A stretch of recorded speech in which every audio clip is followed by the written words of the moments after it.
حضرت موسیٰ علیہ السلام حضرت موسیٰ علیہ السلام کے والد کا نام عمران اور والدہ کا نام یوکابد تھا۔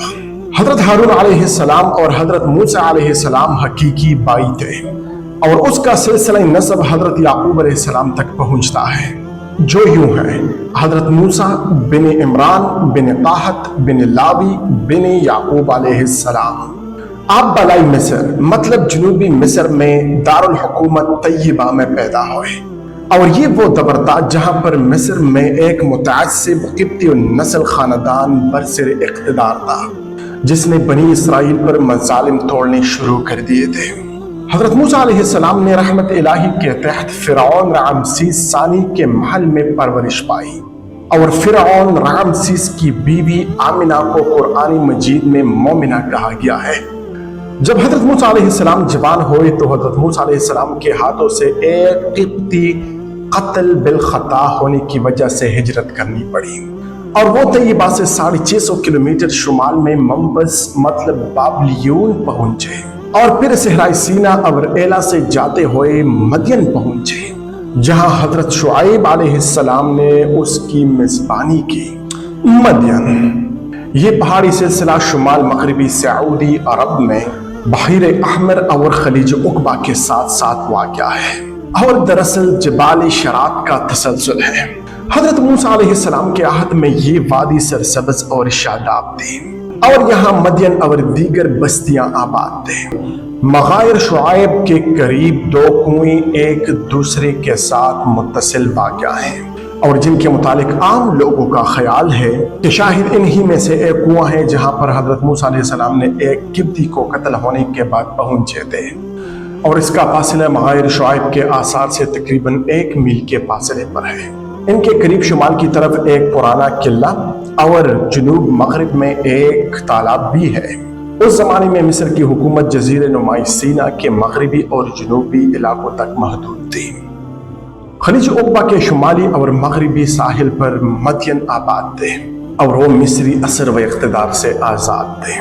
وہ مقام مطلب وہ کنواں جہاں پر حضرت موسیٰ علیہ السلام مصر سے پہنچے تھے، عربی روایات کے مطابق خلیج عقبہ کے مشرقی ساحل پر مکہ سے چند میل بجانب شمال واقع تھا، اور آج کل اسے البدع کہتے ہیں، اور وہاں ایک چھوٹا سا قصبہ آباد ہے، اور وہ لوگ کہتے ہیں کہ مدین اسی جگہ واقع تھا، اور اس کے تھوڑے فاصلے پر وہ جگہ ہے جسے مغائر شعیب کہتے ہیں، اور اسی جگہ سمود طرز کے کچھ مکانات موجود ہیں، اور یہیں پر 2 کنویں بھی موجود ہیں۔ مقامی لوگ کہتے ہیں کہ یہاں پر حضرت موسیٰ علیہ السلام نے اپنی بکریوں کو پانی پلایا تھا، اور یہ بات مودودی رحمہ اللہ نے اپنی تفسیر تفہیم القرآن میں لکھی ہے۔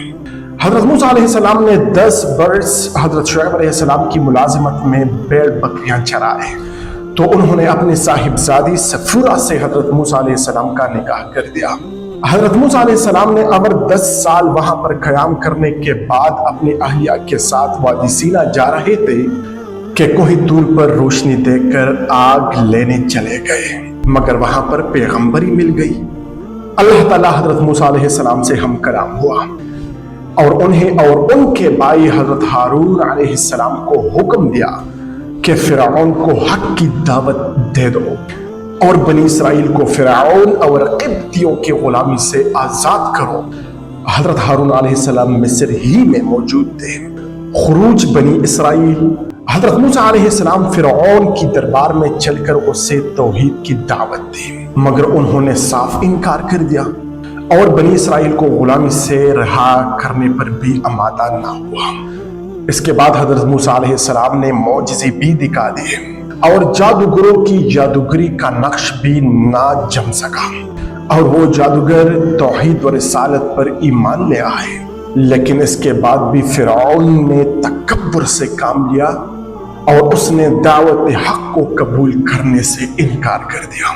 آخرکار حضرت موسیٰ علیہ السلام نے طیبہ سے اپنی قوم کو لے کر چل آئے، اور راستے میں بنی اسرائیل ہر طرف سے سمٹ کر ان کے ساتھ مل گئے۔ غالباً فرعون کے تعاقب نے انہیں بعل صفون کے قریب لا پہنچا، جو بحیر مرہ کے قریب واقع تھا۔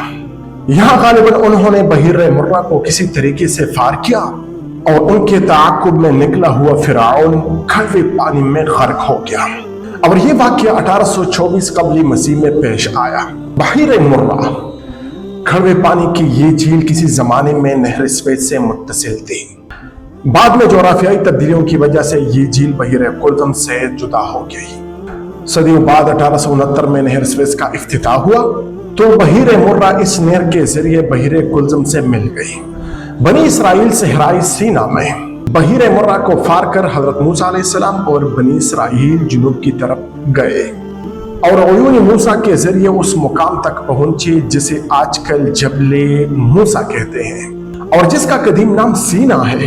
اسی کا نام کوہ طور یا طور بھی ہے اور اس کے جنوب مغرب میں طور نامی بندرگاہ ہے۔ قرآن مجید میں طور کی وادی کو وادی مقدس طوٰ کہا گیا ہے۔